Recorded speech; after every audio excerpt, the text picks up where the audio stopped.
Hello, স্বাগতম সবাইকে। তো এর আগের ভিডিওতে আমরা ওয়ার্ডপ্রেস নিয়ে কথা বলেছিলাম এবং ওয়ার্ডপ্রেসে হচ্ছে রিকোয়েস্ট মডিউল ব্যবহার করে পোস্ট করতে পেরেছিলাম এবং আমরা হচ্ছে মোবাইলের সাইট তৈরি করেছিলাম। তো এই ভিডিওতে আমরা হচ্ছে ওপেন এআই নিয়ে কাজ করব। তো ওপেন এআই নিয়ে কাজ করার জন্য আমি একটা ফাইল তৈরি করে নেই। তার আগে হচ্ছে আমরা একটু ভিন্ন মেথডে কাজ করব। সেজন্য হচ্ছে আমরা একটা ফাইল নেই explore httpx। আচ্ছা, httpx টা কি? httpx টা যদি আমরা বলি, httpx টা হচ্ছে আসলে অ্যাকচুয়ালি সেটা হচ্ছে রিকোয়েস্ট মডিউল যেরকম আমরা ইউজ করেছিলাম, সেই রিকোয়েস্ট মডিউলের খালাতো ভাই, চাচাতো ভাই, মামাতো ভাই যেকোনো একটা বলতে পারেন। পুরোপুরি সবগুলো ফাংশনালিটি একই এবং কিছু জায়গায় হচ্ছে ২ একটা এক্সট্রা ফাংশনালিটি আছে, কিছু জায়গায় রিকোয়েস্ট মডিউলে এক্সট্রা কিছু ফাংশনালিটি আছে। কিন্তু মূলত ২ টার মূল কাজ একই। তো আমরা হচ্ছে রিকোয়েস্ট মডিউল যেহেতু এতদিন দেখেছি, আজকে হচ্ছে httpx দিয়ে দেখব। তো httpx আমরা যদি সার্চ দেই httpx পাইথন, তাহলে হচ্ছে এভাবে পাইথন httpx পাবেন এবং সেখানের মধ্যে ইনস্টল করা সিস্টেমটা দেওয়া আছে। এটা হচ্ছে পিপ ইনস্টল httpx। তো আমার হচ্ছে পাইথন ওপেন করাই আছে এবং সেখানের মধ্যে হচ্ছে আমি টার্মিনালে গেলাম এবং টার্মিনালে গিয়ে হচ্ছে আমি রাইট বাটন ক্লিক করে এখানে পেস্ট করে দিলাম, অথবা কন্ট্রোল ভি দিয়ে আপনি পেস্ট করে দিতে পারেন। তারপর হচ্ছে এন্টার চাপ দিলে হচ্ছে খুব অল্প সময়ের মধ্যে আপনার হচ্ছে httpx টা ইনস্টল হয়ে যাবে। আমার এখানে ইনস্টল করাই আছে, সেজন্য দেখা যাচ্ছে রিকোয়ারমেন্ট অলরেডি স্যাটিসফাইড।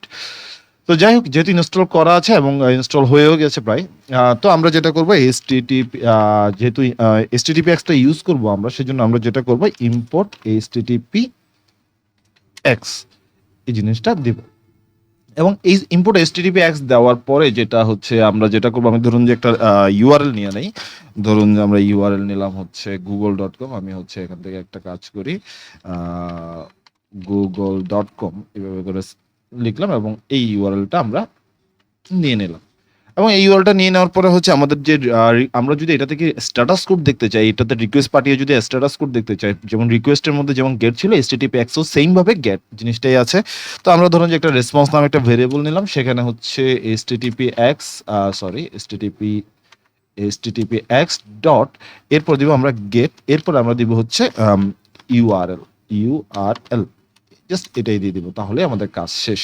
এবং আমরা চাইলে হচ্ছে প্রিন্ট দিয়ে যেটা করতে পারে সেটা হচ্ছে স্ট্যাটাস কোডটা চেক করে নিতে পারে, রেসপন্স ডট স্ট্যাটাস কোড এভাবে করে চেক করে নিতে পারে। তো এখন আমি রাইট বাটন ক্লিক করলাম এবং রান করলাম, তাহলে হচ্ছে কি যে আমাদের স্ট্যাটাস কোডটা কিন্তু 200 চলে আসছে।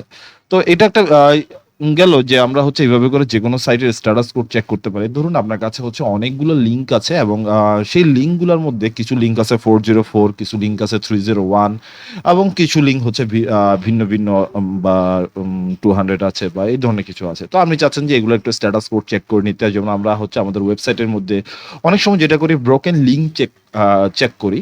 তো এরকম আমরা ব্রোকেন লিঙ্ক চেক করতে চাই, তাহলে আমরা আসলে কিভাবে করব? তো এইটার জন্য ধরুন যে আমি একটা কাজ করতে পারি এখানে, সেটা হচ্ছে ইউআরএল লিস্ট নিয়ে নিতে পারি। ইউআরএল আন্ডারস্কোর লিস্ট নিলাম এবং সেখানের মধ্যে আমরা হচ্ছে লিস্ট কিভাবে নেই আমরা সবাই জানি। সেখানের মধ্যে হচ্ছে আমি এটা বসালাম, এটাকে কাট করে নিয়ে যাই, এটাকে বসাই দিলাম।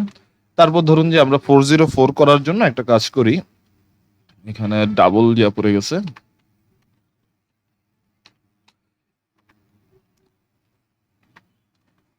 এখানে আমরা আরেকটা কাজ করি, সেম জিনিসটাই বসাই এবং সেখানে একটু ভিন্ন কাজ করব। সেখানে ধরুন যে আমরা একটা কাজ করি, এই ডাব্লিউটা কেটে দিই, তাহলে হচ্ছে 301 এ রিডিরেক্ট হয়ে যাবে। আমরা তাহলে রিডিরেকশনটাও চেক করে ফেলতে পারবো এবং পাশাপাশি হচ্ছে একটা 404 পেজ তৈরি করার চেষ্টা করি, সেটা হচ্ছে google.com/ আমি র্যান্ডমলি একটা দিলাম, তাহলে হচ্ছে 404 আসলো। তো আমি এটাকেই কপি করে নিলাম এবং কপি করে আমরা হচ্ছে ইনভার্টেড কমার ভিতরে এটা বসাই দিলাম, তাহলে হচ্ছে আমার ইউআরএল লিস্ট তৈরি হয়ে গেল। এবার আমরা যেটা করব সেটা হচ্ছে for URL in URL list, অর্থাৎ আমরা ফর লুপ চালিয়ে দিব এবং সেখানে হচ্ছে প্রতিবার রেসপন্স পাঠাবো, গেট রিকোয়েস্ট পাঠাবো। গেট রিকোয়েস্ট পাঠানোর পরে স্ট্যাটাস কোডটা আমাদেরকে প্রিন্ট আউট করবে। তো আমি ধরুন যে স্ট্যাটাস কোডটা এভাবে আলাদা লিখতে পারি, স্ট্যাটাস ইকুয়ালস টু হচ্ছে রেসপন্স ডট স্ট্যাটাস কোড এভাবে লিখতে পারি এবং আমরা প্রিন্ট করব হচ্ছে, ধরেন যে প্রথমে প্রিন্ট করব ইউআরএলটাকে, এরপরে হচ্ছে আমরা স্ট্যাটাসটাকে প্রিন্ট আউট করব এবং সেপারেটর হিসেবে আমরা চাইলে হচ্ছে দিয়ে দিতে পারি হচ্ছে ইনভার্টেড কমার ভিতরে ডট ডট ডট এইভাবে দিয়ে দিতে পারি। তো এইভাবে যদি আমরা দিয়ে দেই বা যদি রান করি, যদি হচ্ছে গুগলের ক্ষেত্রে হচ্ছে একটু ক্যাপচার ঝামেলা আছে, যেহেতু হচ্ছে একটু রিকোয়েস্ট পাঠালেই হচ্ছে ওরা ক্যাপচাতে ঝামেলা করে। তারপর দেখি আমাদের আসলে হয় কিনা, না হলে আমরা ইউআরএল চেঞ্জ করে দেব। তো আমি রাইট বাটন ক্লিক করে রান করলাম। রান করলে আপনি দেখতে পারবেন এখানে যদি আমরা দেখি, যেমন দেখেন এই যে www.google.com, সেটা হচ্ছে 200 স্ট্যাটাস কোড। 200 মানে হচ্ছে ইউআরএলটা পারফেক্টলি ওকে।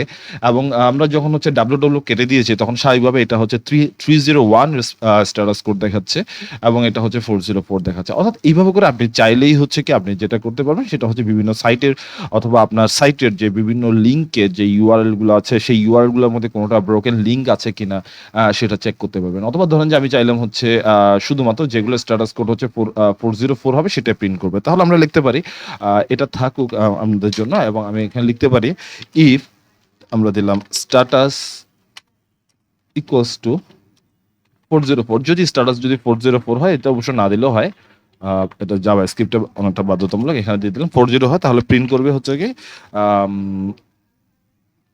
প্রিন্ট করবে ইউআরএলটাকে প্রিন্ট করবে, এবং সেখানে লিখে দিবে সাথে দিয়ে দিবে ইস, অথবা ইউআরএল ইজ নট ফাউন্ড, এরকম কোনো কিছু একটা লিখে দিয়ে দেবে। এবার যদি আবার রান করি, তাহলে মাত্র আমাদের শুধুমাত্র 404টাই কি হবে, প্রিন্ট আউট হবে। এই দেখুন ইজ নট ফাউন্ড।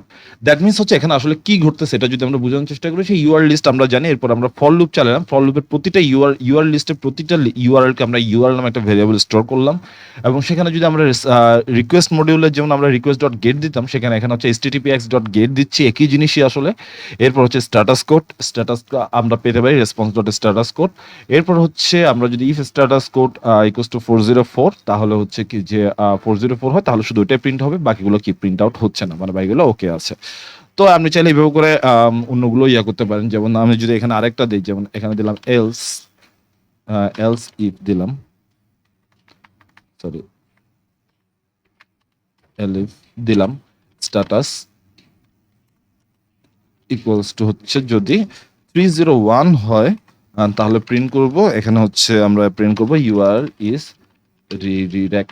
রিডিরেক্টেড, এটাকে আমরা ইনভার্টেড কমার ভিতর দিয়ে দেই, এবং সর্বশেষ আমরা হচ্ছে এলস দিয়ে দেই প্রিন্ট, সেখানে হচ্ছে ইউআরএল আবার সেম ভাবে ইজ ওকে। শেষ। এবার যদি আমরা রাইট বাটন ক্লিক করে রান করি, তাহলে দেখতে পাবেন যে এখানে আসলে কি ঘটতেছে। এখানে হচ্ছে প্রথমে ইউআরএল ইজ ওকে, এটা হচ্ছে রিডিরেক্টেড হচ্ছে, এবং এটা হচ্ছে নট ফাউন্ড দেখাচ্ছে। দ্যাট মিনস আমরা খুব সহজেই হচ্ছে আমরা এইভাবে করে আমাদের সাইটের ডেড লিঙ্কগুলো, অথবা আমরা এই সাইটের বিভিন্ন লিঙ্কগুলোকে এইভাবে করে আমরা চেক করে ফেলতে পারি। তো এই ভিডিওটা এই পর্যন্তই থাকলো, কথা হবে, দেখা হবে কখন, নেক্সট ভিডিওতে।